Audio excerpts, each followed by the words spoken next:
చేసినాం, ఎన్నికల తర్వాత మేము సంతోషంగా లేమని చెప్పేసి ఆ బాధను దూరం చేయాలా, ఆ బాధకు ఉపశమనం కలిగించాలా, ఒక పరిష్కారం చూపించాలనే ఆలోచనలో భాగమే ఈ సన్మాన కార్యక్రమం అని చెప్పేసి ఎవరికి అర్థం కావాలో అందరికి కూడా చెప్తా ఉన్నా.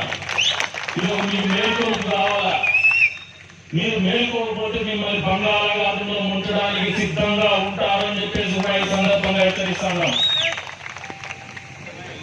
ఎందుకంటే బలహీన వర్గాల వాళ్ళంటే చిన్న చూపు చూసినటువంటి ఏ నాయకుడు కూడా బతికి పట్టగట్టినటువంటి దాఖలాలు గతంలో లేవు, చరిత్రలో లేవు అని చెప్పి సింహావలోకనం చేసుకోమని చెప్పేసి కూడా హెచ్చరిస్తా ఉన్నాం.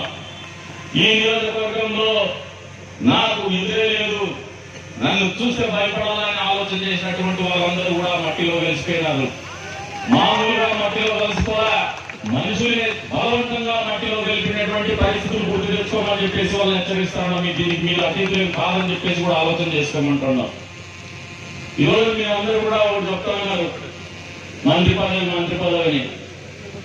నేను ఎప్పుడు కూడా ఆశించేది ఒకటే, నాలో ఉన్న ప్రతిభను చూసేసి నన్ను ఎన్నికల్లో గెలిపించమని, నాలో ఉన్న గుణగణాలను మెచ్చి నన్ను ప్రజాక్షేత్రంలో నిలబెట్టమని.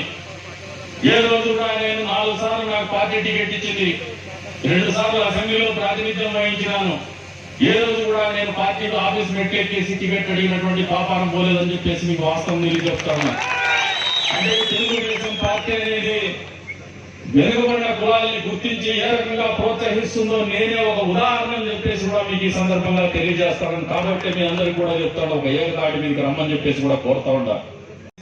కాబట్టి మన ప్రతిభ మీద ఇప్పటి వరకు నేను ఎన్ని అవాంతరాలు ఎదుర్కొని ఇక్కడ ఓడి కింద పడి నిలబడి గెలిచినానో అది ఖచ్చితంగా నేను అనుకున్నది సాధించి తీరుతాను, ఖచ్చితంగా నేను అనుకున్నటువంటి ఫలితాలు రాబట్టుకుంటాను. అదే నా వ్యక్తిత్వం అని చెప్పేసి కూడా ఈ సందర్భంగా తెలియజేస్తా ఉన్నాను.